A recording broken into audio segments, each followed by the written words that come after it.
operational definition, and how do you define it? That's such a good question, man. In the context of like a session, it's transforming is the felt experience of new possibility for me. That's how I define it. Like that's what my aim is. My goal is that people feel, oh, wow, this is an avenue. This is a potential I didn't know was possible. So in that moment, it's like, it's the mental construct that's transforming. And then over a long period of time, transformation is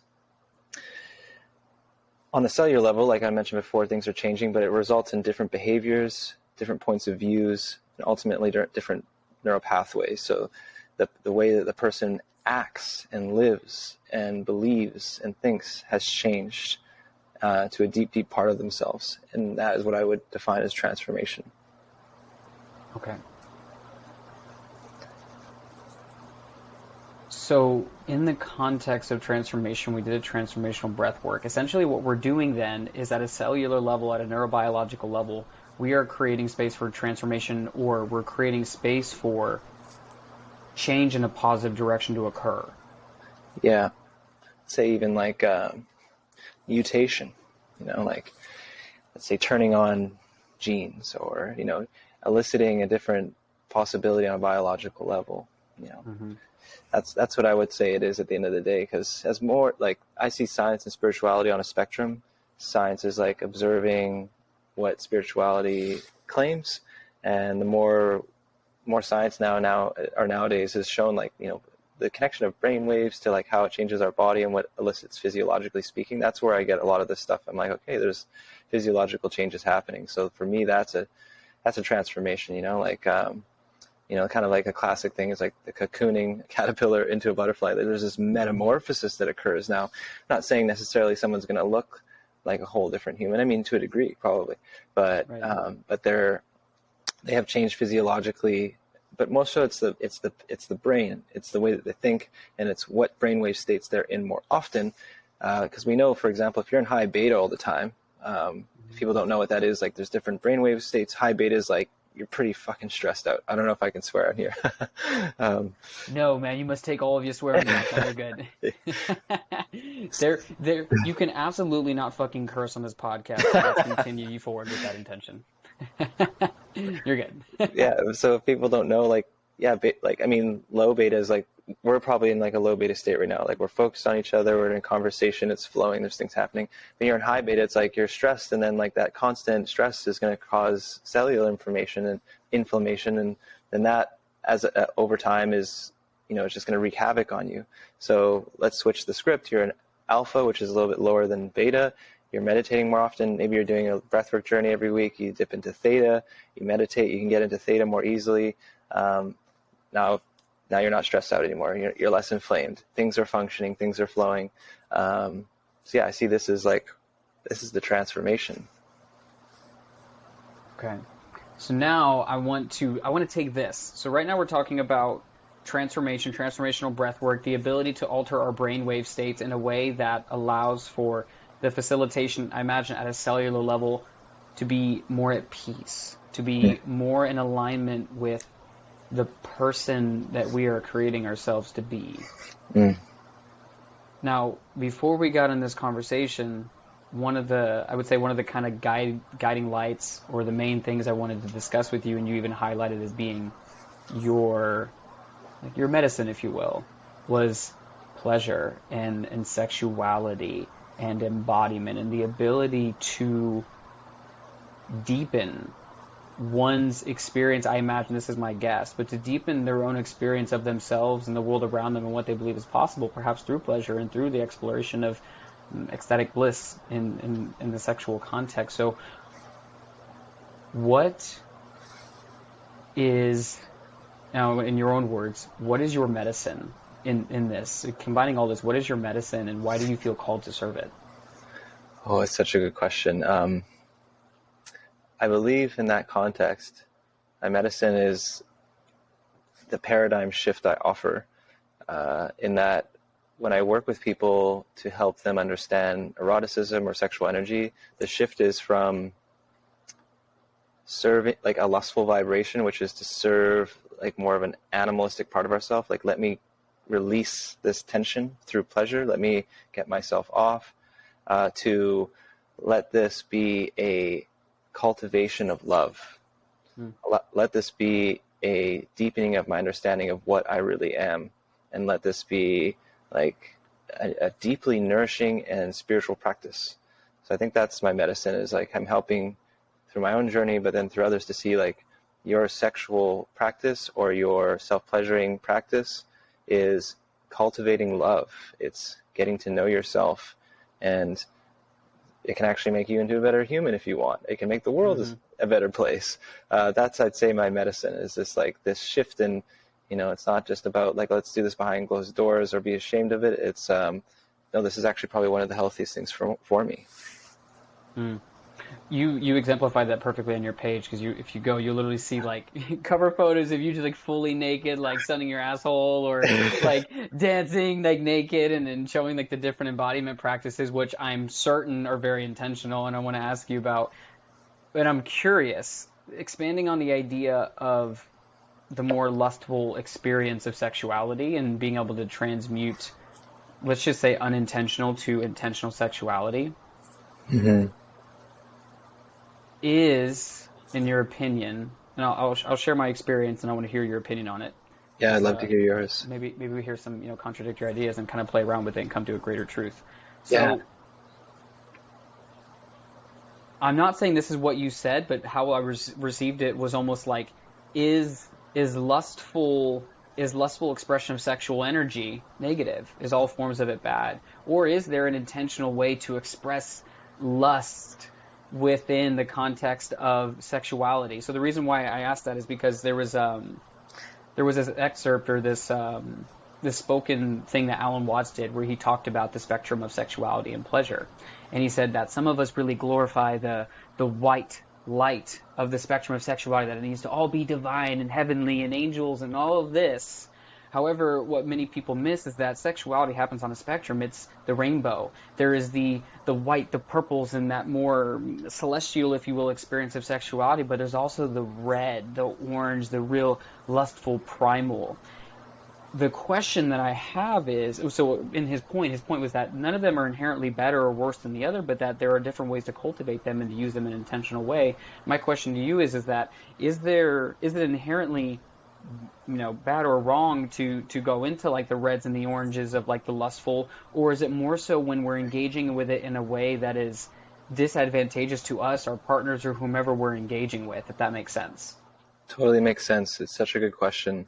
I always refer to context. So what I'll say is that I like to think of in terms of, is it taking away from life, or is it giving to life? Like, is it life-giving, or is it like life taking away? Life taking away is like maybe a lower vibration. Like apathy and shame is like, it's really close to dying. You've lost you've lost the will to live. Love is really high, right? Love, and these are really high vibrations. So it's not that lust is bad. Lust is necessary. It's like one of the first steps. The Greeks described love and I think it was like 9 definitions. So it's like one of the first things. It's like, it's necessary, it's needed. But what I'm saying is that let's not just stay at lust. Let's be aware. Like, I am lustful all the time. And what I coach my clients through is, a lot of men, they're like, what do I do? And I'm like super aroused, and I'm just like, they're usually like, I'll just block that. I don't want to focus on that. That's what I need to do. And I'm like, no, don't block it. It's like a flower. You see a beautiful flower, you smell a beautiful flower, you take it in, and you accept that lustful energy, and you allow it to move through your whole body. And this is what I'm talking about. It's like, like the shadow. You receive the shadow of yourself, you integrate it, and then it transforms. So I'm not saying that lust is bad. I'm saying, let's not just stay at lust. Let's feel into lust. Let's let the lust spark us, and then let's let it elevate. So it's like, if you know anything about David R. Hawkins, he has the map of consciousness. So in order to get out of apathy, you need to realize that below that apathy, or above it, is fear. So then you're like, okay, I'm afraid now. I'm accepting that I'm afraid. So now you've jumped up. And it's like, okay, my fear has held me back from doing this before. Now I'm a bit angry. Now you're going even higher. My anger is now giving me the motivation to take some action. I'm going to do something about this. I'm a bit prideful about myself now. And now in my pride, I'm willing to see that I can let these things go ultimately. Now I'm acting in courage. in face of my fear. So in the same sense, it's like we can apply that to sexuality and be like, it's okay to be, let's say, maybe at a lower vibration, but that's the spark. It's what's needed to move up. And that, if that makes sense. Yeah, it sounds like it's less about shaming and guilting and moving away from that energy, and more so being able to see that as the spark to the flame. It's not the entire flame. It's an introduction. It's the so I can imagine it's like sometimes we see that spark and we think, oh, this is all there is, let me just double down on the spark, or we run away from it altogether if we try to come from like this enlightened perspective. But maybe there's a space where we can explore it more intentionally. It's like being able to take it from the red chakra and realizing you have to stay in the red or the root chakra. You can actually like spiral it up and being able to express it and to play with it in different ways. Is that more in the direction? Totally, yeah. It's like, on that analogy, it's like, okay, well, I've got my food, I've got my house, like I got my needs met. Like, why stay there? Why not like express yourself now? Why not create something? Why not be an expression of love? Why not foresee your future? Why not become one with God? So that's everything I see in life. Like what I do in sexual work, it's a fractal of that. I'm using the same system, and I see lust as like that base. It's like, okay, like I have lust for you, like I want you.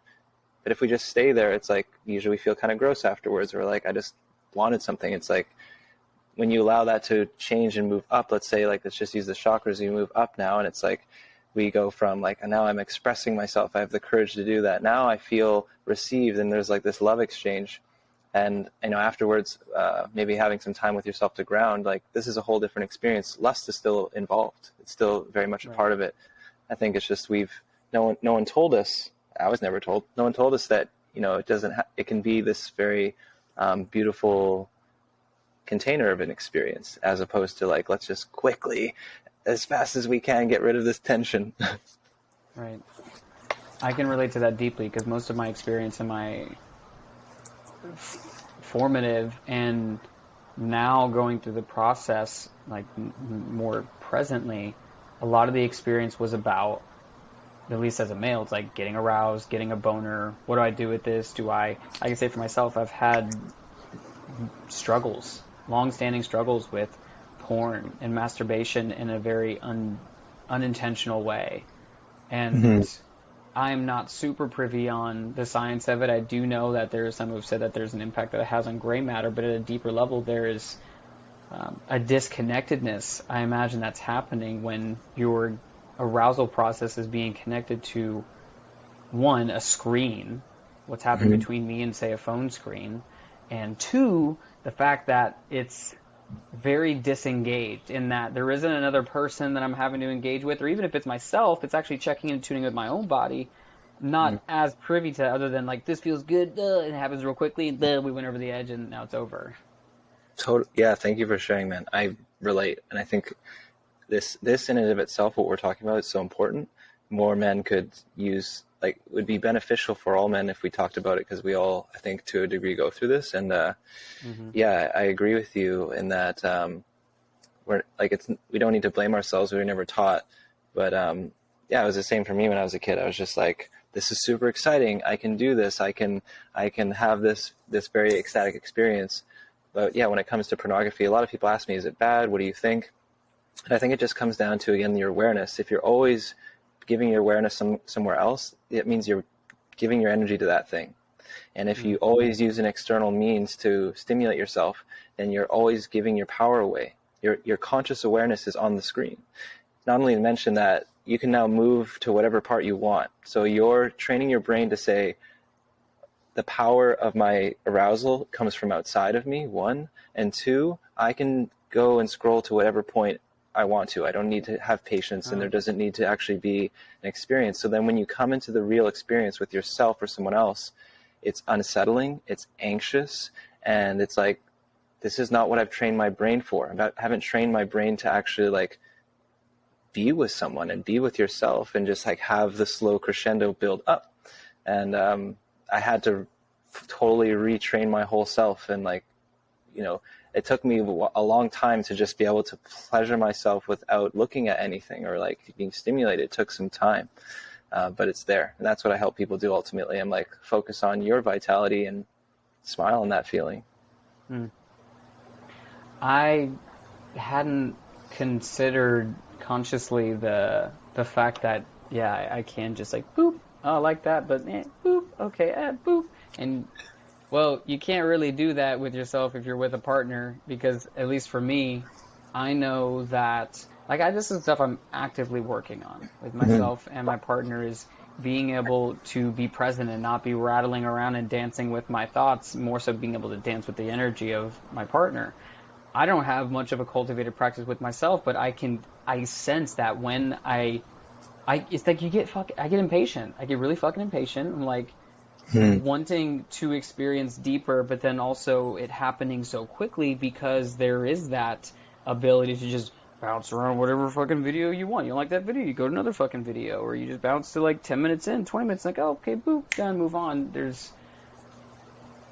I imagine if like every movie we ever watched, we were just like skipping through it, and how much we wouldn't enjoy the process of actually what's going on. And there's probably like this larger theme that's unfolding here with how if we just always put ourselves to, I'm just going to skip past the parts I'm not as much of a fan of and just try to get to the points that I do enjoy, we're going to miss out a lot of really fucking beautiful moments. Or at least sometimes it's like the beauty in the uncomfortability, or the beauty in the sadness, or the beauty in the grief, or the beauty in, I am lost in my thoughts, how do I bring myself back?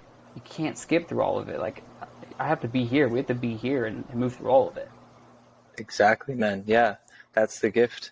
The gift is not the end. The gift is not the end point, because the end point's not real anyways. Like, I know it's probably woo for a lot of people, but what brings me a lot of peace is extrapolating out as far as I can contextually as to what experience is. And when you expand out that far, my belief is that it's infinite.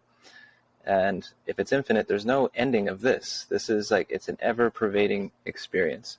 So if you surrender to that, it's a process. So every single thing, since we're in the context of sex, the sexual process, the sexual connection process, we would do very well as humans is to expand what that is. And that's what I also try to help people is like, pornography gives people an idea that, and I've worked in the standard industry, porn industry before. I wanted to see what it was like for myself, and it's like cut scene and like this and that. There's no real continuation unless someone's making it on their own, which I think is a better, like a higher vibration. But it gives you this idea that, you know, like these moments are what sex is. It's the pounding, it's the extreme orgasm, like that's what it is. There's a whole, it's like light, you know, we can only see this much of the spectrum of light, but we know there's this much to see. That's the same thing as pornography. There's so much more. There's the uncomfortable moments. There are moments where you laugh and you're like, well, that was silly. There's moments where you're like, you know, you're like the tension's so many building. Parts. Yeah, so many parts, you know, whatever, a queef happens, like all that's a part of it. And when we surrender to all that, and we also realize it's like, I don't need to go right for the DP or whatever that intense experience is. It's like, sit, breathe, look at each other, you know, like, it's like a workout, you know, like you don't just fucking go 400 pounds on the deadlift. You're like, you warm up, you get things going, you do your process. And even after the 400-pound deadlift, you're not just like, okay, see ya. It's like, you got to cool down, man. You ground yourself after that experience. So I see it as the same way. It's like we see it as ceremony. Ceremony is just your intention. Like anything can become a ceremony if you're like, this is the intention. These are my values. You have a ceremony now. Yeah, so that's kind of what I think about that. Yeah, I got some chills when you said ceremony. I know that's something that you've, in a number of your shares, is you talk about the importance of ceremony.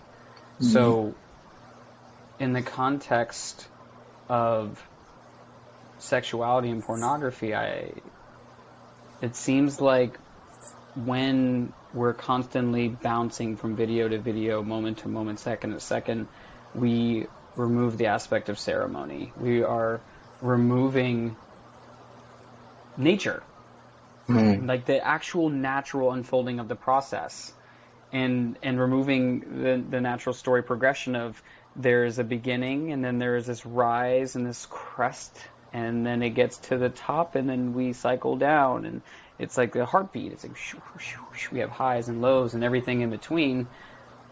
That, if honored with intention, from my experience, I'd imagine is more ceremonial nature. For you, what is ceremony, and why why is it important? Yeah, totally. I love what you're describing here. I think, or I believe and I feel in the context that we're speaking about, it's like, for the example of someone watching pornography, I don't see a ceremony because they're like, I want this and that's all I want, and I'm not willing to have anything else. Like, you want that satisfaction, so you find the videos, you scroll through.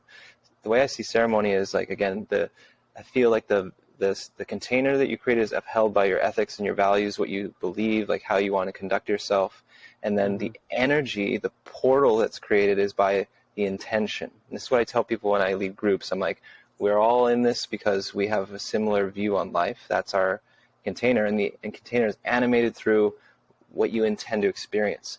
Now, a really important part is like, you're going to experience things outside of your intention, and perhaps you must go through something in order to get that intention that the ego doesn't like.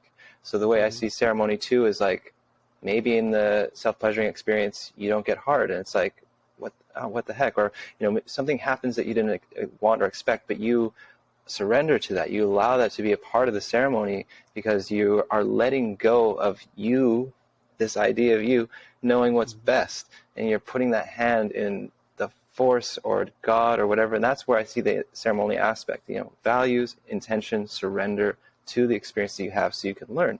It's a willingness to say, I actually don't know everything I need to know about myself, and I'm going to put myself in this container to see what is that, and hopefully end up with the gift by surrendering to that which, the ego is resistant to. If that makes sense. It does. It does. So one more thing I'll say on that, and I'd actually love to hear a little bit about you and because everyone has their different definitions, and but like for me, I used to think like ceremony is this really intense thing. Like, we're going to do a ceremony, it's so intense. I think a lot of, I think a lot of people too think they separate themselves. They're like, oh, I'm a spiritual person, that's spiritual. And I'm like, it's all spiritual, man. Like, everything is spiritual, even the not spiritual things. Even if someone's like, I'm not spiritual, like, how could it be any other way? But for me, the thing that makes it ceremonial, again, is just really, it's like, I am intentionally doing this, and I want to have all the experience. That's it.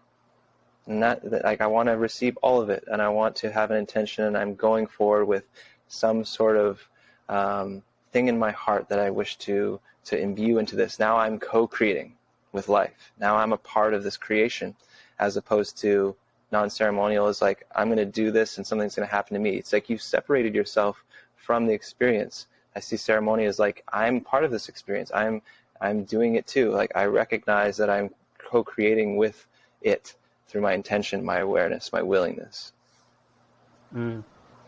As opposed to the metaphorical starfish who's laying in bed waiting for life to fuck them. Yeah, exactly. Yeah. Where's my good luck? Where's the bad luck? It's like, no, man, like, you got to be co-creating. I mean, you always are co-creating. To not co-create is a choice as well. That's a form of co-creation. But for you, brother, what's like, how would, like, in your experience, like, what's ceremony for you? Or maybe you can describe in your own words, or, yeah, I'd love to hear that. Well, it's interesting because ceremony, admittedly, isn't a word that I use very often. And even in this moment, if you're asking me, like, what's your definition? It's like, gosh, like, I just imagine, like, ceremony being anything done with intention, which I can personally ascribe to the fact that there are spaces where I've heard the term ceremony and there's like this weight to it. There's this gravity, like it needs to be this big extravagant thing, almost like a quinceañera, like this very specific point in time, and there's this, there's a ball gown, and there's, a massive display of food and entrees and all different types of hors d'oeuvres. There's all these different things that are going on.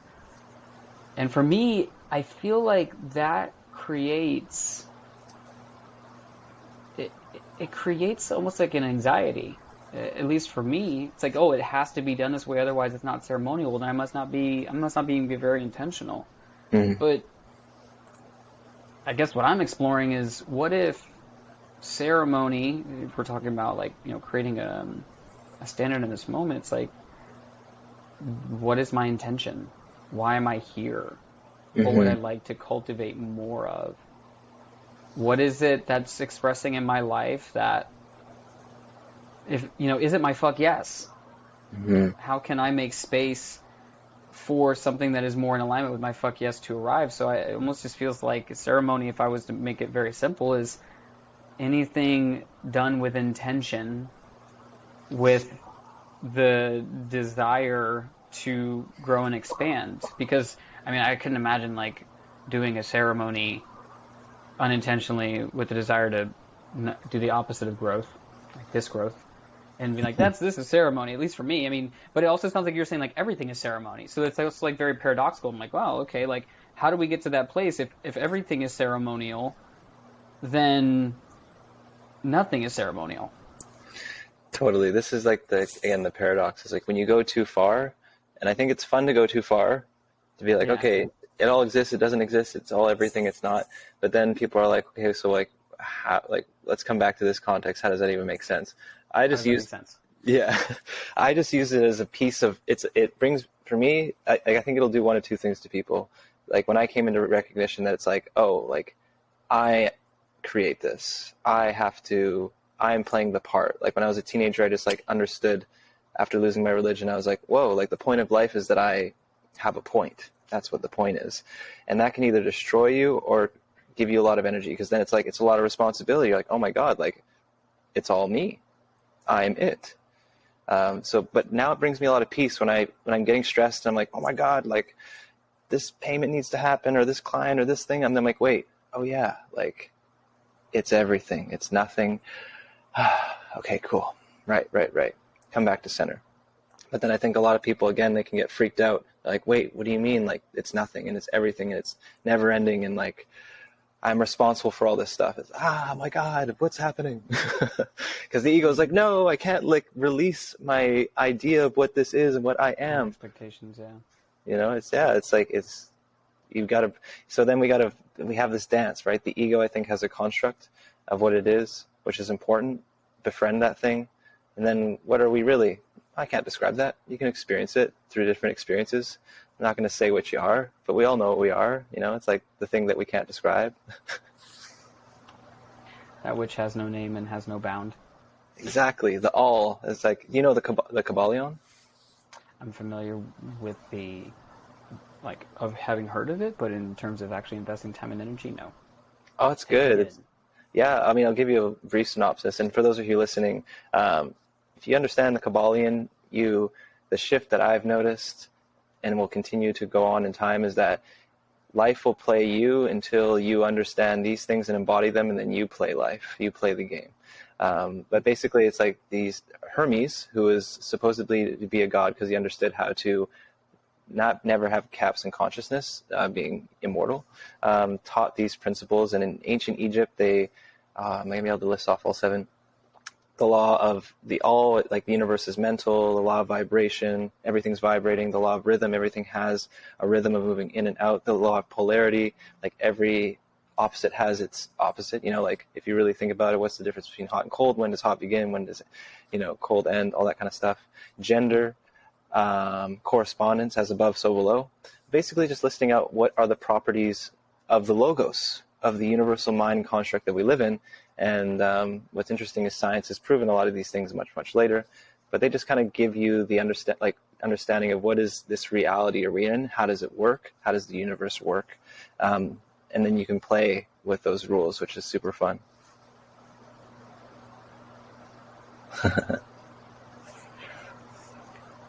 Those then become...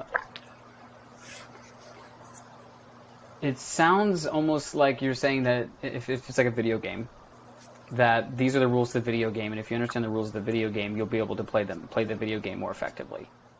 Yeah, totally. It's kind of like you can become a cause instead of an effect. For example, like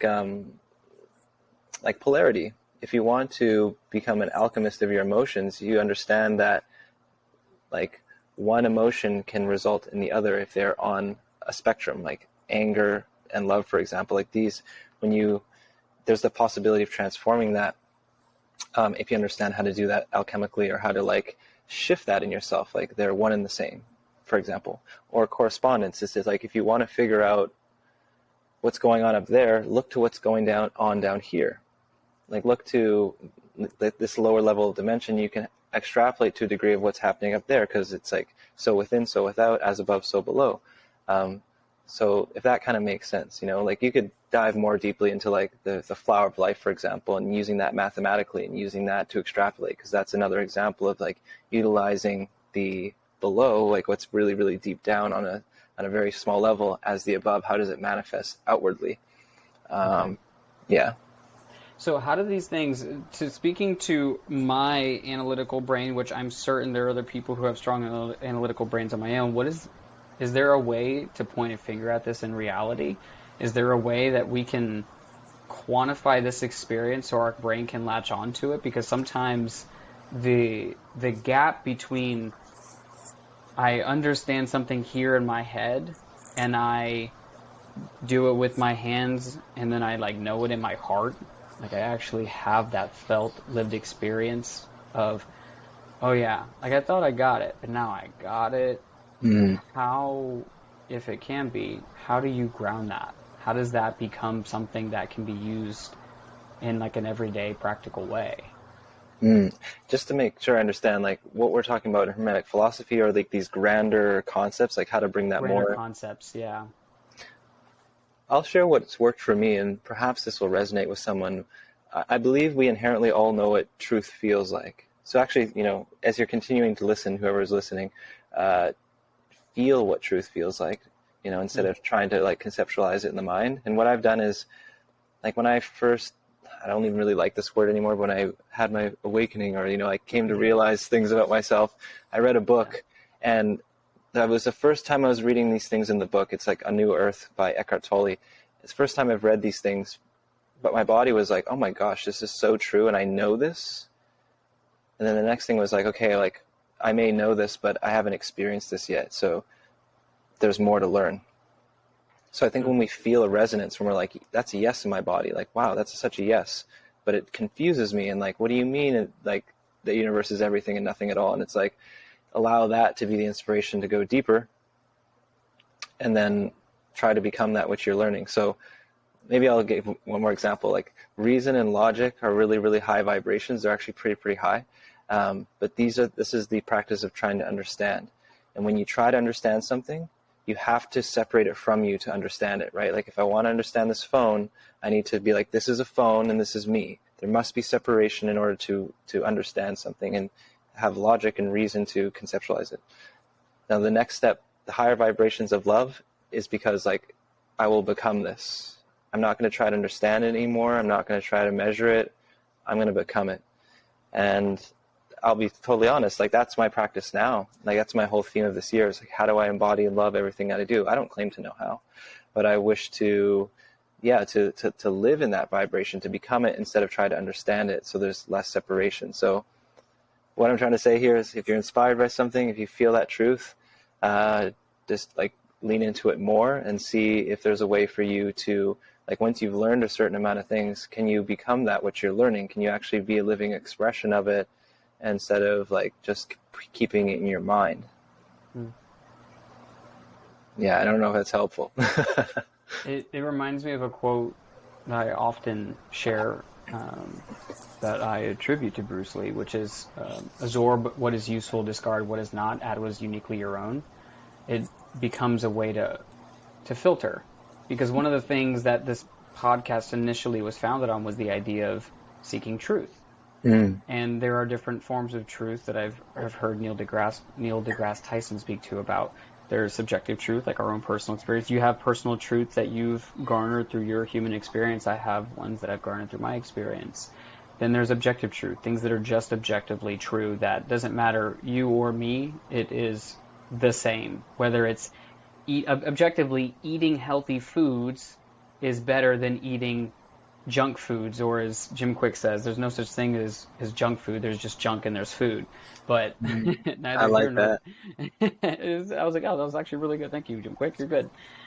But objectively, eating good foods is good for every human across the planet. Now, what is good for you, that might be a subjective personal truth, right? Like what I might really benefit from eating red meat, my body's really composed for that. Maybe yours isn't. Maybe yours is more prone towards, poultry or whatever it is. Like there's whole blood tests you can take and all of that. But then there's universal truths.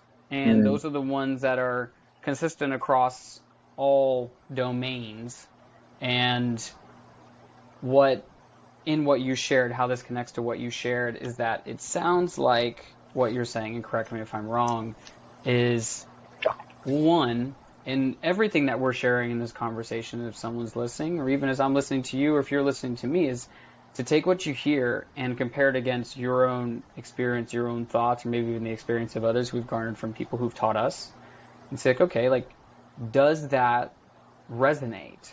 Does that feel true? And this is one of the things why I'm very mindful of like the words that I use, because sometimes I'll hear woo-woo people say like resonate and vibrate and all these different things, and it's like, I need you to say it in a way that my brain and my body can receive it.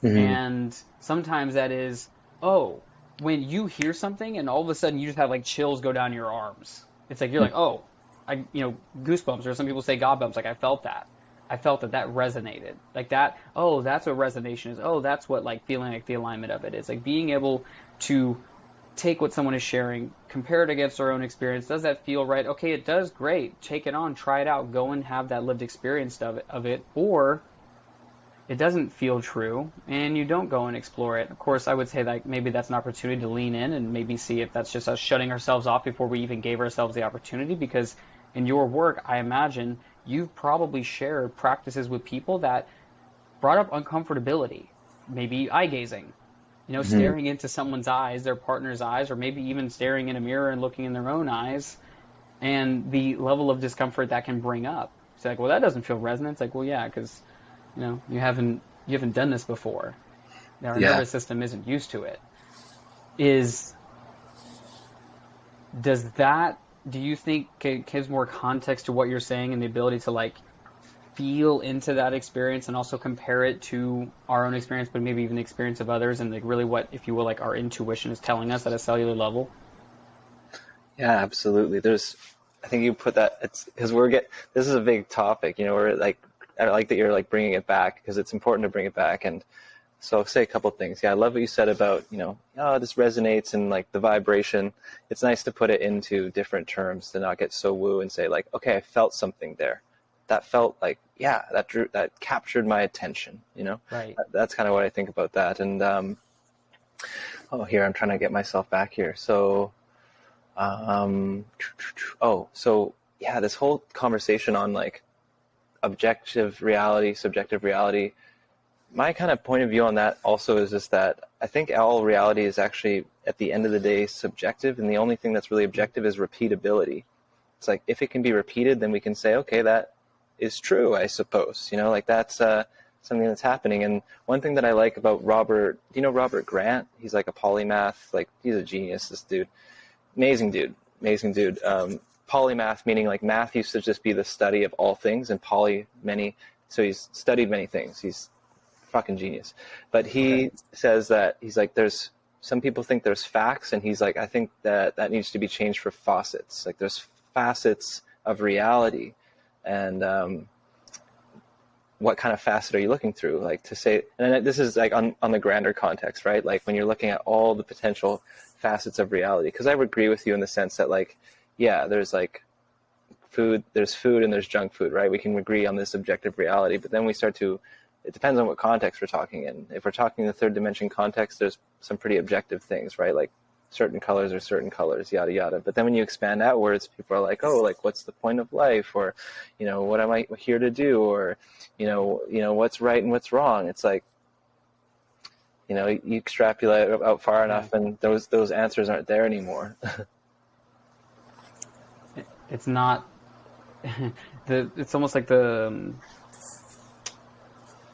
larger we make our context, the harder it is to grasp it. Yeah, and I think I'd love for you to hear what you think about this too. I think this, like what we get at here is like, the reason it's hard is because this is my philosophy, is I believe we're all, like there's a unified field of consciousness that we all come from. And we don't like, if something is ineffable and ever powerful and knows everything, it's infinite, the only thing that makes sense for it to do is to forget that and to have all these different experiences of itself replicate itself, and here we are having different experiences of one unified consciousness, and therefore it's like, like there's all these different ways. Is this the right way? Is that reality? Is this reality? You know what I mean? So it's like we get into these conversations where like, oh, like, I don't know, was that the point? Is that right? And it's like, because we're all trying to find different ways to do it. That's, at the end of the day, kind of the point of the game. Like, let's diversify and see how many different ways it can express itself, Like Alan Watts says, God playing hide and seek with itself. Ah, brought it back full circle. Yeah, man. This conversation brings up uncomfortability for me in a good way. Oh, yeah, tell me more. That is because I typically have in the past on this podcast strayed away from sharing a number of my own opinions, specifically in the context of, like, if you will, spirituality / religion. My reasoning for that has been because I grew up in a kind of like evangelical Baptist Christian household. Right. Over time, without going down that massive rabbit hole right now, I realized that the beliefs that were being handed down to me from my family were very not resonant. In fact, it cultivated subconsciously over time a lot of self-hate and sadness and like deep shame and guilt to the point of depression, anxiety, and move towards the direction of suicide because I constantly felt like I was unworthy. Felt like I could never do enough. I'm still moving through that. And when it comes to the spiritual context, the energetic context, I often find myself taking the standpoint of doing my absolute best to take things that, if you will, fall more in like the esoteric woo and bring it into a grounded perspective, like a human perspective, because I would never want somebody who was listening to think that what I'm saying is the truth or their truth, and then for it to pull them away from themselves or whatever it was. And really, at a core level, it's like a people-pleasing thing. Beyond that, I recognize that if I wasn't letting my fear of like my past trauma, with how I was raised, and like someone tried to put ideas and beliefs in my brain, I don't want to do that to somebody else. I see.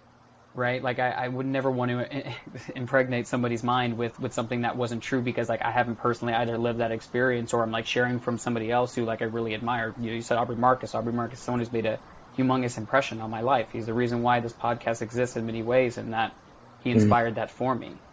So the reason why I share all that is because when you're talking about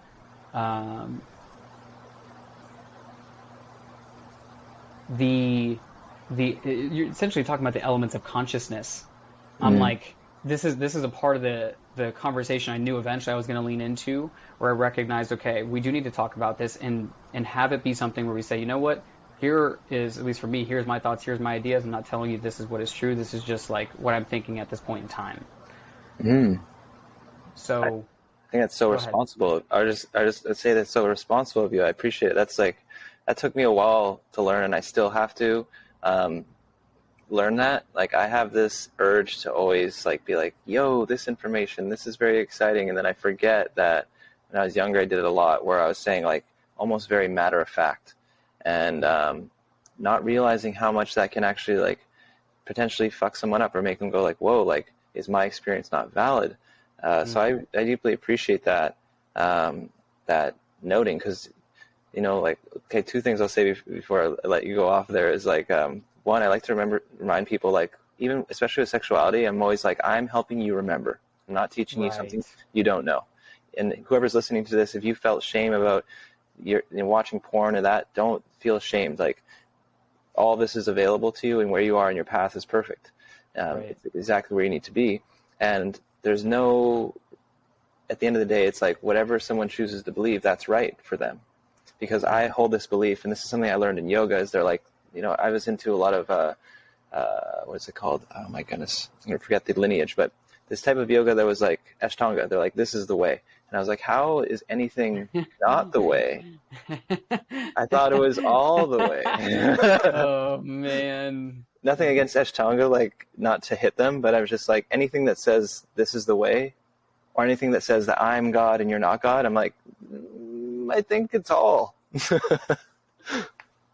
That Taoism.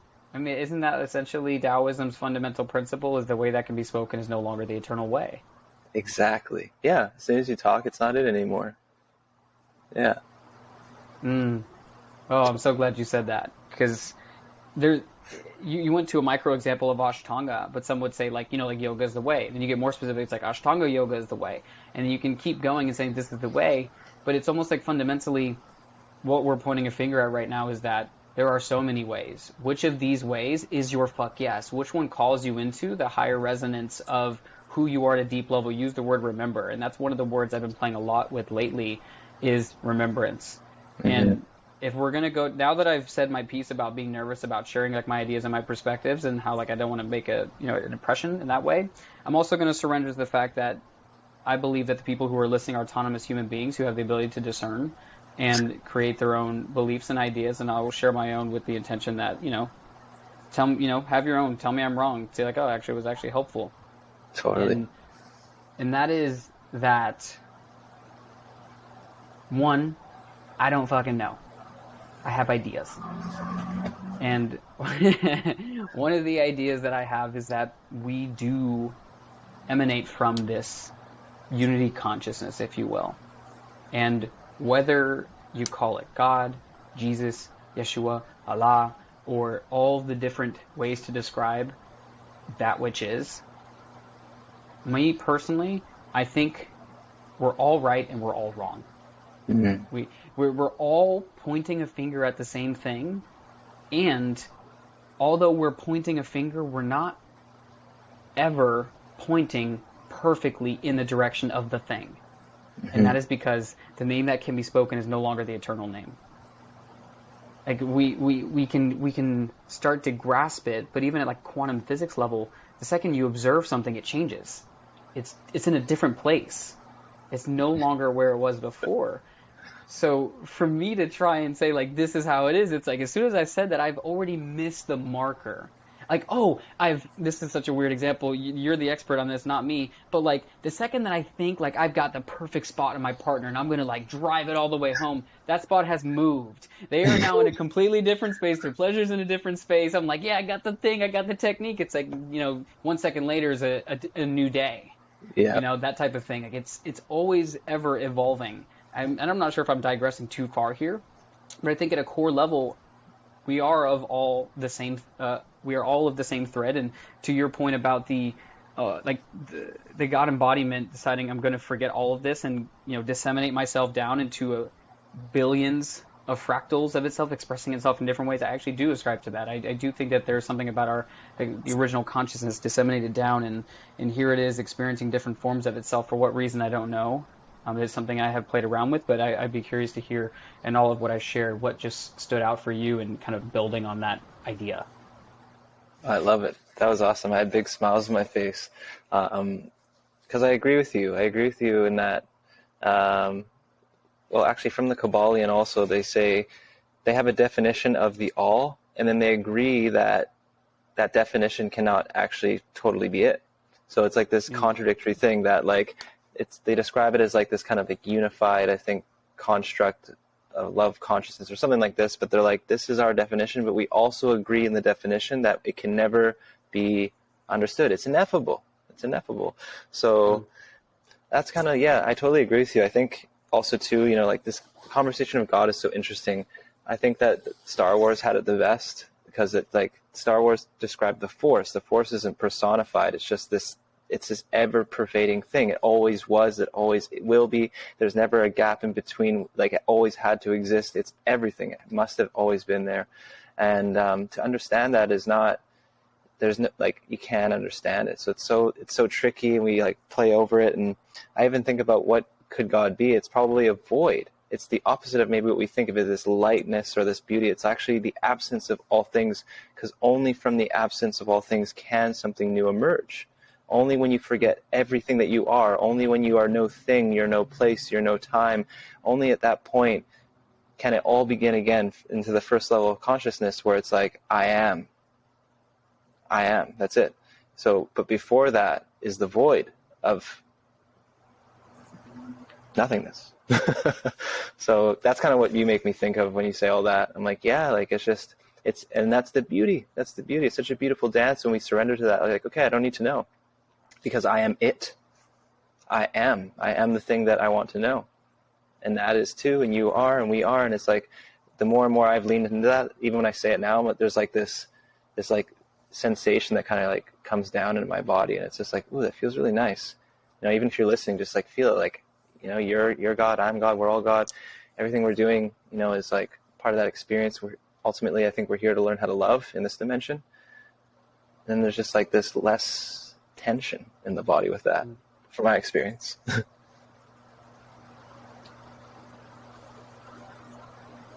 When I let go of who I think that I am and make space for all that I can be. Yes. Yeah, wow. See, exactly, man. Powerful statement right there. Yeah, and it's just like this balancing act, Kind of, when you say that, it makes me think too, a lot of something that I talk about with people, even in a sexual context, is like, what are the agreements you were born into? What are the conditions that are placed on you that really aren't yours to own? And this can be it can be empowering in any context, but especially sexual context, because we have very kind of rigid ideas, and we're born into agreements like sex is this way and pleasure is this way. And to just challenge that, it's difficult, like to break down what you think the world is and how you live it. But I think there's a lot of value in that too, because then you realize, like, I guess the question is like, are my agreements and conditions freeing or limiting? Like, do I tell myself I can't do things and that's just the way it is? Or, are these certain things a certain way? And like, coming back to what you said, it's like when I let go of myself, I create space for me to become everything or whatever I want to be. And I think that process is asking ourselves, like, what are the hard and fast agreements that I have, or what are the conditions that I won't question, that I'm not willing to even question? I'm gonna whack you with like a 3 or 4 question back-to-back thing, and it's gonna be like kind of like a little storytelling piece here, because you said the word agreement a few times. So, What is an agreement? What is an example of an agreement that maybe got handed down to you from your parents or society? Something that you over time realized, fuck that doesn't work for me anymore. And what was an agreement that you decided that you were going to set forward in response to that? Because, so that's a 3-part question. The reason why I'm bringing this up is because you are someone, in my opinion, just from looking at your Instagram, you are defying cultural norms. Sunning our butthole and like all these different things. Like, they make light of it, but it's like, you're being a living example of self-expression, of empowerment, of embodiment, of doing practices that would be very much considered outside of our normal context and container. That doesn't happen from you playing small and going by all the agreements that were given to you before. So my question is, what is an agreement? What is one that you were handed and embodied for some period of time that maybe disempowered or disowned you? And by what I mean by that is like, you've almost like, you removed your own ownership of yourself. And what is one that you chose in response to that recognition to empower you moving forward? Oh, that's so many good questions, man. I don't want to offend anyone by answering this. I'll just preface it with that. So if anyone is religious in this way, I'm not coming at anyone. This is just my experience. But I felt as though, and I have nothing against religion, actually. I think religion is a beautiful thing. That's a whole contextual conversation, but but I hear you. I was also born into a Christian, Anglican Christian setting, and one of the agreements was that if I don't act in certain ways, I'm going to go to this place called hell, and if I don't do certain things, then I am like, there's a power outside of me that's going to punish me. And I challenged that agreement over time, and I was like, the only person who punishes me is me. And if I don't act in certain ways, I live with that. It's not about trying to be good for anyone else. It's actually about trying to be good for me. And who is going to keep me accountable at the end of the day? Like, who is that person? It's I am. So that was an agreement that I changed, and it just helped me to take more responsibility, because instead of me being like, am I doing it to the way they want it? I was like, no, I have to figure out what that is for me. And do I want to be that person? So instead of like trying to be like, hey, God, am I doing a good job? I'm like, I believe that was another agreement too, that God is separate from you, or I need to find God through another means. And I was like, no, I can find God inside of me. I believe that that's where I find God, as an example. Yeah. So would you say an agreement is almost like an embodied belief? The way I see it is it's like a collective belief. Like an agreement, like a very simple one, is like, when the green is light, we go. When the green is red, we don't go. Maybe a more conniving one is like, we get food from the grocery store. This was an agreement that I was born into, that I had no conscious awareness of. And then I was like, oh, you just get food from grocery stores. That's where food comes from. And then growing up, I was like, oh, that's not how it's always worked. Like, there's depth to this. So when I say agreements, it's kind of like, let's say someone's born right now and they start growing up, like, man, there's a lot of things going on right now that they're unconsciously going to agree to fit into the cultural norm, to fit into the group, to fit into the tribe. And then at some point you have to ask yourself, does this agreement serve me? Is this actually aligned with who I am and my values and the way that I feel? Yeah. It's like, if everyone's doing copious amounts of alcohol and drugs in order for me to fit in, I'm going to do copious amounts of alcohol and drugs, even though there's a subtle whisper in my brain, perhaps in my body, that's like, dude, no. Exactly. You don't need to do that. In fact, if we are willing to acknowledge the incongruence between who we are now and who we want to be, and the types of people and experiences and life that we want to have, instead of people pleasing and trying to fit in, there's this weird thing, at least for me, that's happened, where I started letting that go. I started being my own fucking goofy ass self, and I naturally started attracting people who were also down with that shit. Yeah. So dude, I made a new agreement. Yes, exactly. Like, that sounds like the agreement's like, I'm going to be what I am, and I will connect with the people who resonate with that. And I can so agree with you, man. Like, I have, and I still work on it, heavy people-pleasing tendencies. I'm really good. I have like this superpower where I can just immediately tap into the group or to the people, and I know what they desire, and then I can become that. Mm-hmm. It's just like I have this like chameleon ability, which in some situations is really great, but then in the long term for deep relationships is not good, because then it's like, who is this person? You know, like, pleasing is not real all the time. You know, it's not integral. So I definitely feel you in the people pleasing aspect. Please give me and everyone here an example, because I think we'd love to connect to an example where you felt like, okay, like my chameleon was supportive to me, but this is an instance where it wasn't. Yeah, I think I'll just make an example of my romantic relationships. I've always come forward in the romantic relationship in the ways, again, I can tap in and I'm like, this is what they desire, this is what they want, I'll show up in these ways. And I realized that that's not sustainable. Just because I can be like, I can tap into that and deliver, can I tap into it and deliver all the time, which is a no.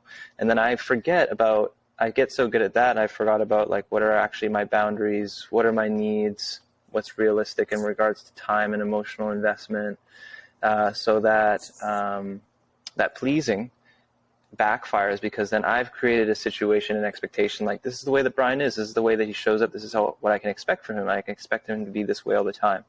But in my experience, it's not sustainable. And then when I start to be like, okay, like, this is actually how much time I can offer, or like this, I don't want to do this actually, I don't want to like do that all the time. Then I'm like, then it's like, okay, this person lied to me. There's this feelings of deception.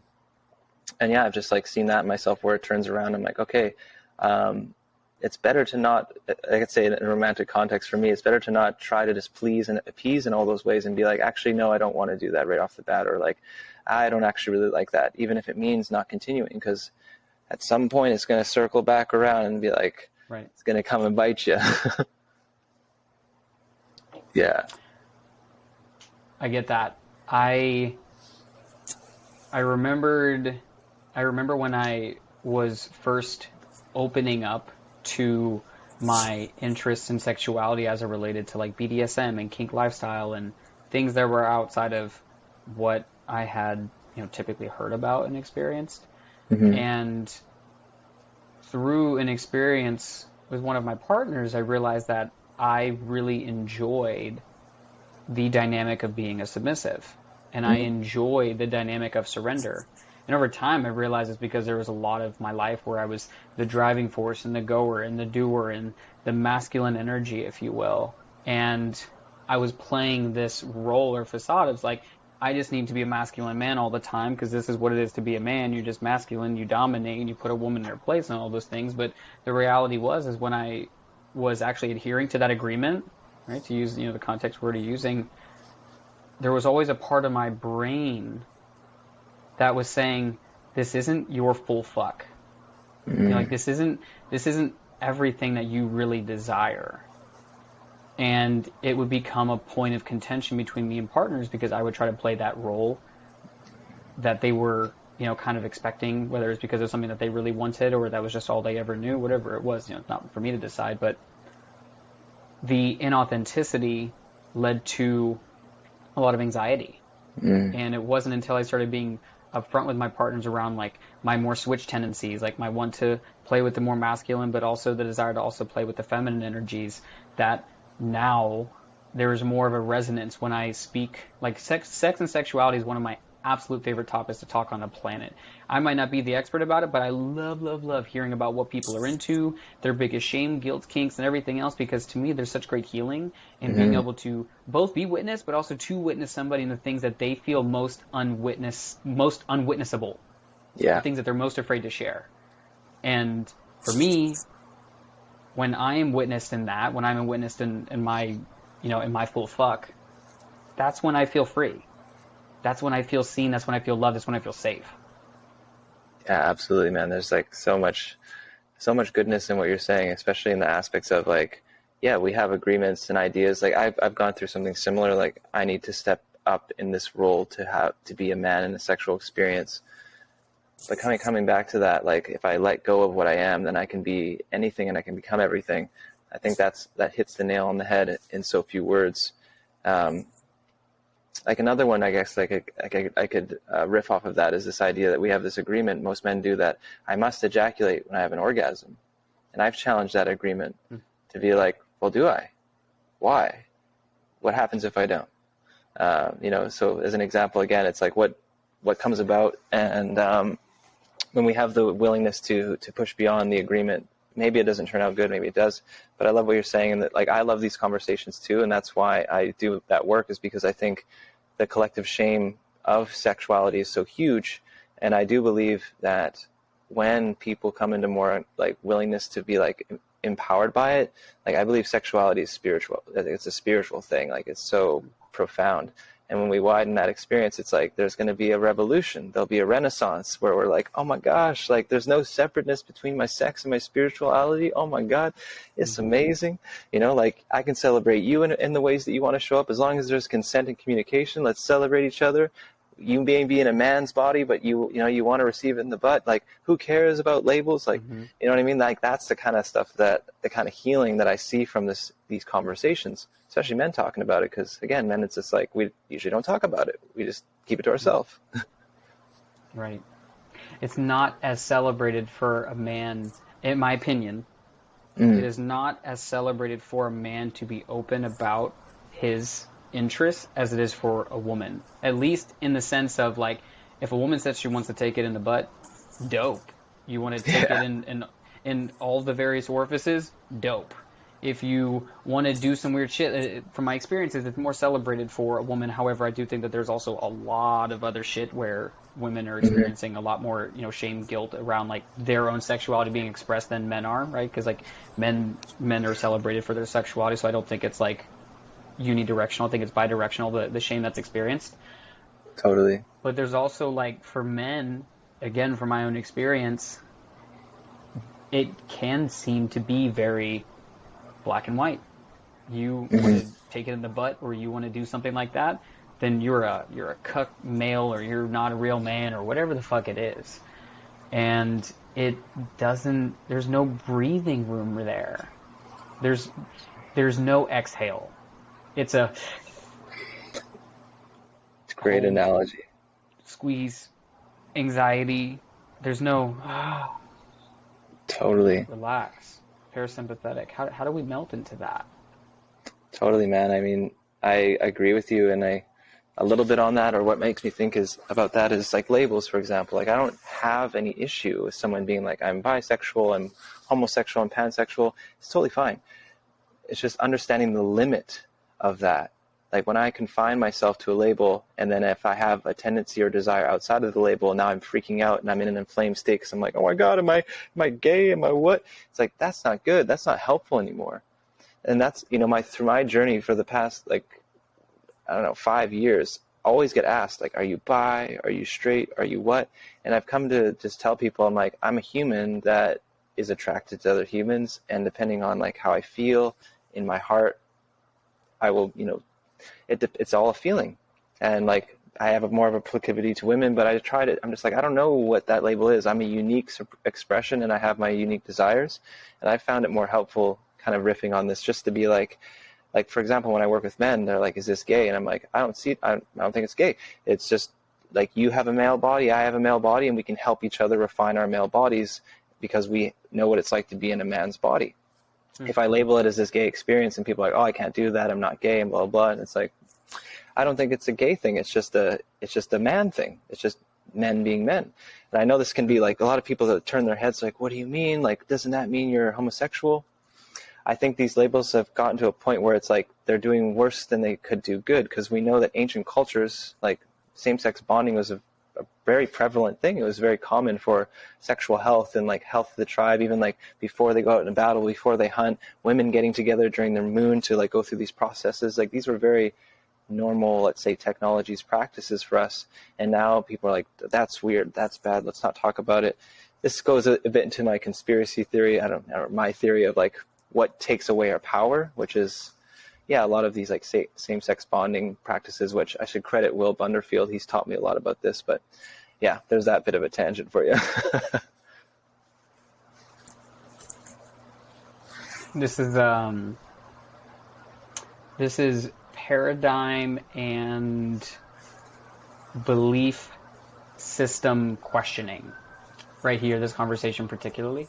Because for me, this falls into a domain where I claim no expertise, I claim very little lived experience and understanding, and at the same time, I'm just one of the most like relentlessly committed to loving people as they are.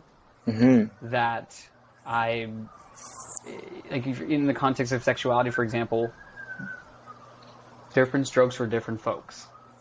Different people have different interests. Some people are into butt stuff. Some people are into feet. Some people are into guy on guy, girl on girl, whatever it is. And to your point about the unique expression, I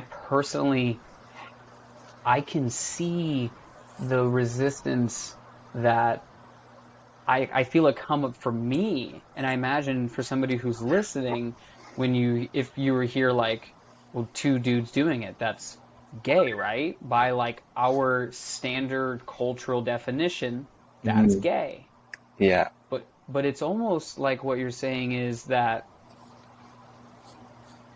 maybe these definitions are in and of themselves creating containers that once we step into them, it creates an anxiety of stepping outside of that container. Right? Like, oh, well, if I'm in the box of being a straight male, here I am inside the box.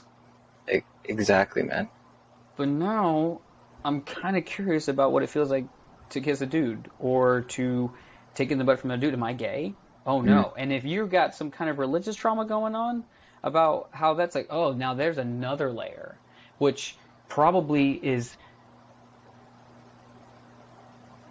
enough of a fear-inducing experience to then not go and pursue my full fuck or my full fuck yes because of the stigma and the energy that clouds that experience. How the fuck are we to release these very commonly held agreements around sexuality and labels that could very well be putting a limitation on our sexuality, which, by the way, this is like a far more expansive conversation of like releasing limiting beliefs and ideas, but I do think it's important that we funnel this through the context of sexuality because, one, that is a lot of the work that you do, but also, two, I think that this is such a great specific example to give. How do I allow myself to explore all of my limiting interests, but at the same time acknowledge the fact that I'm afraid as fuck that I'm going to be labeled and patronized for leaning into that? If not by others, definitely by myself. And potentially the voices in my head that were given to me by somebody else, neither here nor there, but I think you get what I'm pointing a finger at. How do I lean into that? Absolutely, man. Yeah. You're really good at something that I like to do as well, which is like really bring it back and like give like this, like what are we talking about here? And it's so good. I really appreciate that. Because then we can really like stay on track and also see like, okay, what's the substance? Because it's so easy to get way the fuck out with these subjects. So really, all over the fucking place. so good, man. To your question, I believe that when like what you talked about, like I'm in the heterosexual box. Like, what if I want someone to play with my butt? Like that's exactly it. That's the example, right? What if something in me wants something that doesn't live into the label? At this point, I'm like, okay, the label's not serving me anymore. Like that's where I came into. I was like, I thought I was a completely straight male. But then I was like younger and I was playing with my butt and I was like, I don't know if I'm attracted to dudes, but I'm kind of like curious about this stuff. And fortunately, this is why I think I was born to do this work. Fortunately, at a very young age, I was just like understood. I was like, yeah, there's these labels, but I am what I am. And I didn't feel weird about it or bad about it. And I was just like, that's okay. So I could be this living example of like what it's like to embody. Like if I have a desire or it feels very true to me, I will find a safe place to have that experience where I will be encouraged and supported. So that's kind of my answer is like, first tune in. Is this really me? Okay, I really want this. I really want to explore my butt. Okay, where can I do that? Where can I find people? Well, for example, like a lot of guys come to me and they talk like, hey man, like I want to talk about this, and you've made yourself seem really safe. Can we talk about it? Absolutely, yeah. But it first comes from that, like you got to take a little bit of action. You got to be courageous. You got to act in the face of fear and be like, okay, if I go down this path, I trust that I will again tune into my feeling and find the right people to communicate with, the right communities, the right places. It's not going to be necessarily easy, but I think if you follow your heart and you're like, okay, I'm going to be vulnerable here, I want to find people who will support me. I want to find environments that will support this, and you will find that. It's not going to be linear, but that's what I would suggest. And then in that process too, like a lot of the shame, like I used to, for several years, I had all these sexual experiences and I didn't tell anyone. No one knew. I was like, I'm never going to tell anyone because I'll be judged. And then when I told my best friend, he was like, oh man, that's like, okay. And I was like, wow, he didn't judge me at all. So then I started sharing more and more, and I realized like, man, like the more I share, people are like, other dudes are like, yeah, I've gone through that. Yeah, I'm ashamed of that. And I was like, holy shit, like me sharing this stuff is like so helpful for me and them. So I think you become a beacon of light when you're like, okay, I'm actually going to do what feels true. And yes, maybe you go through the fear and like shit, weird stuff happens, but that's kind of what we're here to do at the end of the day, is like to face those things. The challenges are there so we can realize that we're strong and resilient. So that's what I'd say about that. For some reason they brought up the old nursery rhyme, this little light of mine, I'm gonna let it shine. I don't know if you ever heard that, but it's like, oh yeah, who am I letting dim my light? Yeah. What beliefs am I letting dim my light? Like even as you were sharing and you were talking about like I kind of want to explore what it's like to experience like butt stuff. I'm just saying birth stuff, maybe there's a more appropriate term, but like, I want to experience that. Yeah. For me, the thing that for most of my life, up until I was 21, I never told a single soul about, and now I'm going to publicly admit it on a conversation, is that I have a foot fetish. Mm-hmm. And I have known about it ever since I was a kid. Mm-hmm. Way back. Way back. And the level of sadness, shame, guilt, self-hatred, I will go so far, hated myself, truly deemed myself unlovable for that interest, because there was this, whenever I'd hear people talk about it, like, oh, people in the feet, that's weird, that's gross, like, whoever in the feet, they're nasty. It's like, I am that nasty person. Mm-hmm. In the eyes of whomever I heard say that, I am now nasty in their eyes. How could anybody love that person? And like you, I told my best friend. He was the first person I told. It was back in, I remember the year, it was 2017. It was a very fucking hard year for my life. Mm. So, going into the 6th year at this point, so we're in 2023. And I was like, I was making it a thing. I was like, I want to tell you something, but I don't know, like, I'm kind of afraid, like, I got, like, the full body anxiety of, like, what are you going to have, you're not going to be my friend anymore, like, like, when you sit next to him, he's, like, pull his feet away from you, like, that type of thing, like, that truly lived experience, that there was a part of me, probably, now in reflection, there was a part of me that was afraid of dying, because that identity of a person who has that and doesn't say anything about it was going to have to die in order for me to be the person who has that and actually talks about it. Mm-hmm. And the way he received it was cool. Right. It's like, dude, I just told you my biggest fear, and all you have to tell me is cool. He's like, bro, I don't think any less of you. I love you. Like, I love you as you are. Like, I'm grateful that you shared with me. And that is what led to me telling the first person my first partner I'd spoken to about it, and that person indulged it. And then every partner after that, I kind of like had to make a small agreement with myself. It was fearful, but like I made the small agreement that I was going to talk about it. It's like, hey, like, like every time I was like, oh, like I have this thing, and each time I told them, some partners were like, fuck yeah, and they got into it. And one of them, acted like it didn't exist. And I was like, okay, we're not together anymore. Like, probably a reason for that. Like, and as I talked about it more, each time I shared it, there was a little bit less anxiety. There was a little bit less fear. There was a little bit less of the self-hatred, until I got to a place where, like, the acceptance of it came through seeing how much my partners actually loved it. Like, every time I told them, even the ones who were like, by the end of it, they were like, oh yeah, like, it was like this real shift for them. It was a shift for me, and now I'm at a place where now I'm cultivating more of that. Like, I wouldn't say I'm at a point where I'm like, fuck yeah, tell everyone in the world, but apparently I am right now, hypothetically. But like, to your point, I had to take that action in the face of my fear. Like, when we say, like, what is courage? Courage isn't doing something despite fear; it's doing it in the face of fear. Mm-hmm. It's doing it when, like, I was most afraid and the anxiety was crippling, but now there's more space there. And I think that everything you're saying it is true. It rings true for me. I haven't ever overcome something that I was afraid of, or anxious or anxiety inducing, or a limiting box that I was living inside of, through doing nothing about it. I had to do something. I had to talk about it. At least for me, that's usually where it starts. It started with talking. Mm-hmm. Open. Sharing. I love that. Thank you for your vulnerable share. It's super powerful. There's vulnerability, in my opinion, is the currency of relationships. And I can't remember who said that first. Someone, maybe it's a good one, right? But yeah, like, such a similar story to my own. And I think, it's like, we have, again, these ideas, like an agreement that, like, a foot fetish is weird. But what I've seen through people sharing with me, my clients, and then myself, is that it's not really actually the act. We have these ideas of these acts. Like, of course, like, maybe there's certain, there's like hard limits and boundaries, but the thing that I think that's most pleasurable and enjoyable is, like, this person who I care about is enjoying themselves. Mm. And I feel humans, if they're tapped in, they can feel. They're like, are you really enjoying yourself? Are you really here with me right now? And at the end of the day, it's like, if it's a foot, or if it's like, I want to, like, touch your eye or whatever, lick your nose. It's like, if you're really enjoying yourself, that energy feels really good. So that's why I, like, wipe away those labels, and it's like, oh, like, You know, if my partner is playing with my butt, it's like, doesn't mean I'm gay. It means I'm doing something that feels good for me, and she's helping me do it. Call it what you want.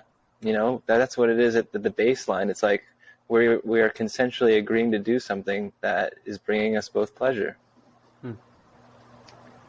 So that's why I like to remove the agreements or maybe the conditions sometimes, because then you can see it. It's like, what is it for what it is? It's kind of like a tree, right? Like a tree is not a tree. That's a sound.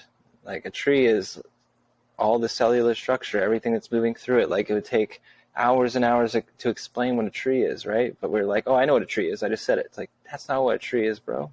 There's much more to it than that. I heard this is not the first place that it came up. In the Transformers movie, there's more to you than meets the eye. Yeah, exactly. Exactly. So, yeah, I think when since we're on this roll of like agreements, the agreements, they're useful, like they happen because our brains, like we can't like try and assess everything at once. We like frame something in our mind. We're like, okay, that's what that is. Now I don't have to think about it again. It's a very good thing for our brain to do that, because we just sit here all day and like having to like, assess everything that's coming at us. But then with higher consciousness, I think we need to be like, okay, is that automatic pathway serving me anymore? I always feel freaked out at the idea that I might want to play with my butt and I'm in the heterosexual context. Maybe I should challenge the agreement because it's causing me a lot of stress. That's kind of what I'm saying here in a nutshell, is like, if an agreement's causing you stress, maybe it's time to look at it and be like, who made this agreement? Like, did I agree? Like, did I agree to this? Why am I doing this to myself? Yeah. Like who told because when you really track back, it's like, oh, this is actually my mom's agreement, or this is her mom's agreement, or this is the church's agreement, or this is the government's agreement, or whatever. Not to blame them, but take that responsibility. Okay, I lived into the agreement. It's like they say, it's like your traumas aren't your fault, but dealing with them is your responsibility, right? Like, it's definitely not our fault what we were born into, but it's our responsibility to integrate it and figure it out. It's not even our responsibility, it's our purpose, it's our joy, if we let it be that, So I think that's a good way to frame the agreements thing. Something I heard expressed in Aubrey Marcus' podcast, whether or not it's true is beyond me, but it stuck enough for me to share it, is the only neuroses that exist is that of a victim consciousness. And wow. My personal relationship to what a victim consciousness is that there is a standing belief that either I don't have to, I don't need to, or I don't have the means to take ownership of my circumstances. If I was sexually abused as a child, and I could point a finger at the person who did it and say, you're the reason I'm fucked up. You're the reason I will suffer for the rest of my life. I could do that. It's a choice. I could also choose to acknowledge that the actions of someone else had an impact on me, and it did. Still does.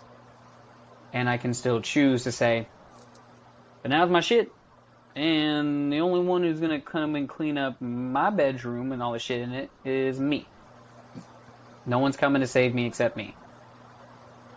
And it sounds like from what I'm hearing you're saying, is that is the opportunity that we all have, is the ability to take ownership of the agreements that we're harboring within our mind, within our body, and our subconscious that we're playing out.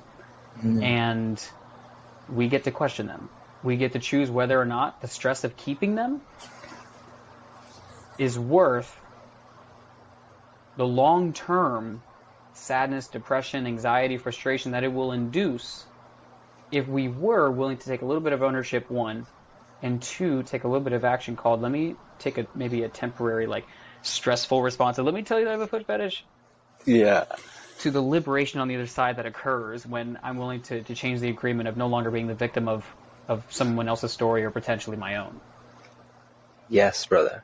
You say it so well. And again, I appreciate your vulnerability, and thank you for sharing that too, because that's like one of the deepest ones, right? People are like, well, what if I was sexually abused? Like, how is that my fault? Or not, let me reframe that. How is that my responsibility? And it's just a difficult one, that like that happening is painful. It's not, the action is not right. I agree with all that. And to add to what you said, I just believe that, like, the most empowering thing we can do is be like, okay, it happened to me, and I'm going to take on the responsibility of, like you said, like, this is my room, this is my experience. How is it for me? What am I going to do to change? What am I going to do to grow? Because, like, yeah, you said, it's like I can pour energy into being a victim and being like, well, this thing happened to me, and it means I'm like this, and it means I have to show up like that, and I have this trauma now, and that's who I am. But there's no, again, I wouldn't judge anyone for going either path, you know, like whatever path is your own. But I do hold that philosophy that I'll go as far as to say, like, our souls, you know, made agreements, and we wanted to learn certain things. But I still think I still have the utmost compassion for the action that was occurred and the pain that was had. That's not to take away from that. The responsibility aspect is just to say, like, why not transform? Let's go back to the words of transform. Why not use that as a means to, like, when you overcome and integrate it, what then happens?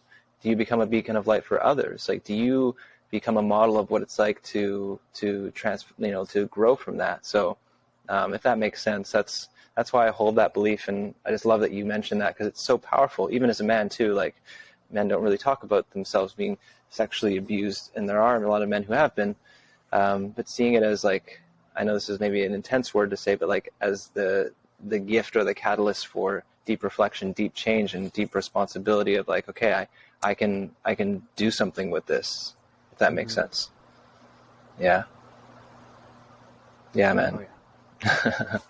Yeah, because we're all born, we all come in here with a bunch of weird stuff happening to us, to whatever degree and to whatever level. And I mean, again, my philosophy, I like to think that is exactly what we need in order to become our highest self, or our highest expression. It's like, because our highest self is the part of us that's gone through every possible trial, every lesson, every obstacle. They've done it all. So, like, I was just writing about this today. I was like, why is it that when we want to grow and evolve, we face so many challenges? Because that part of you's already done it, and you got to do it. You know, so then you get all these challenges. It's like, man, what the fuck? Paradox once again, right?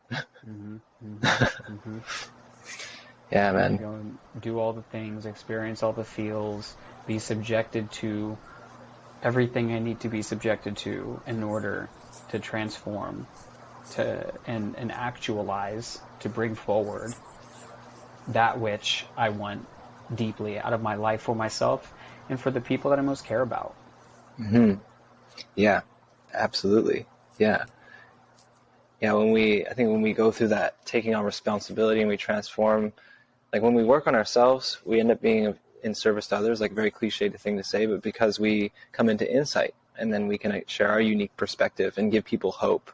Like, oh wow, like, they're willing to work on that. Well, maybe I can do the same, you know, like, maybe I can get over this, like, sexually traumatic experience, or this abusive relationship, or whatever it is that you've gone through. When you see someone else doing it, you're like, oh wow, like, that's how, I mean, you know, I got inspired about sexual work, as I saw people speaking about it openly, and I was like, oh, maybe I can do that too. Maybe there's possibility for me, you know? If there was one thing that you would say is what you want to leave every single client, every single person who passes your way, or the person who's listening to this conversation, if there's one thing you wanted them to be left with on the other side of taking this journey of healing our shit, of learning to dive intentionally, ceremonially, like, to really dive into the work and unleash the deepest fulfilling pleasure we could ever have, what is the one thing you'd want them to leave with, to walk away with? I would want them to know, or to hear, that you're always in a process of remembering what you are. And if you want to dive deeper into knowing what you are, and what you are is love and joy and bliss, if you want that, trust yourself, believe in yourself. I know it sounds so cliche, but everything you're experiencing is part of that remembering. And if you can surrender, if you can let go, I truly believe that you can have and become that which, you long to be or you desire to experience. But that remembering aspect is really important. This isn't a process of you trying to become that. You're that. You just need to remember that you're that. And through your experience, you'll remember more and more that you've always been it. You've always had it. It's always been there. It's everywhere. It's all around. That's what I would like to leave. Remember what you are. Don't try to become it. You're already that.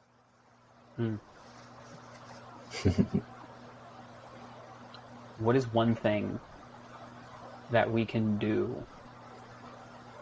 Something maybe small, something to start that process, right? Because as you expressed earlier, the only way something changes, the only thing that way something transforms is if we do something different. We think differently, we feel differently, we act differently, pointing at like Joe Dispenza's work. What is one thing that someone could do to take a step in that direction? Yeah, I would say, so I run a coaching academy and we teach like this philosophy of the 5 pillars of human potential, like your financial pillar, your physical pillar, your mental pillar, your emotional pillar, and your spiritual pillar. What I would advise, one small piece, is like see yourself as a holistic being, that you have a body, that you have a mind that speaks to you, you have emotions, you have a spiritual sense, and that spiritual sense is the faith in the unknown. See yourself in that way and see what areas in which what pillars you want to improve, and what are small little things.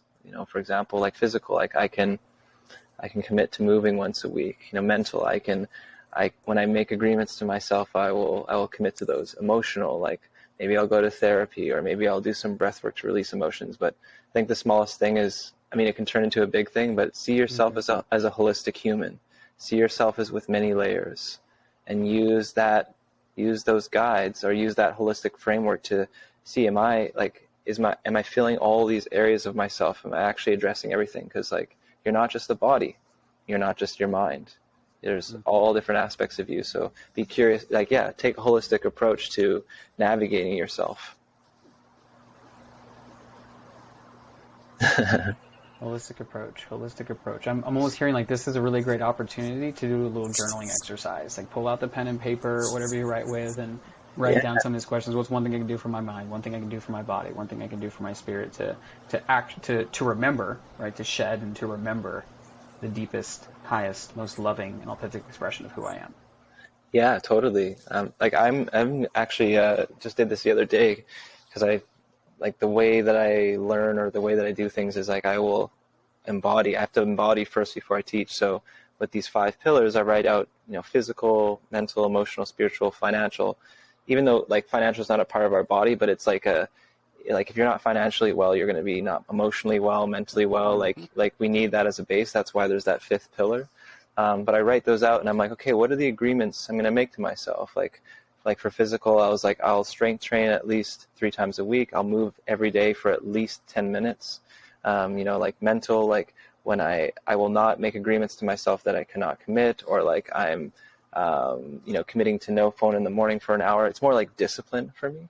And so that's something that I would recommend. You can write out those pillars, and maybe it's 1 or 3 things that you can commit to, or just a small thing, even a tiny thing that will bring you a bit more in integrity within that pillar. And even just seeing yourself through those pillars can be really helpful, because now you're okay, I'm seeing myself through all these domains, and then you can see, okay, for me, my spiritual, my emotional, my physical pillar are pretty good. I could work more on my physical pillar. I could work a little bit more on my discipline. And you can see the areas which you're okay, am I inflated in an area? Am I expanding in all directions? Yeah. I love it. We're making it a ceremony. We're making living with intention a ceremony. Totally, man. Yeah, that's it's it's so funny, because these things, I think, they're easy in concept, they're hard in action, in a way. That's life in itself. They're like, what is it? It's everything. Oh, but that's everything. That's a lot. It's not. Just because it's simple doesn't mean it's easy. Yeah. Oh my goodness. Just wake up every morning and journal about what you want to do, and do it. Easy. No, not so much. Simple, but not necessarily easy. Not necessarily easy. Yeah. Yeah, man.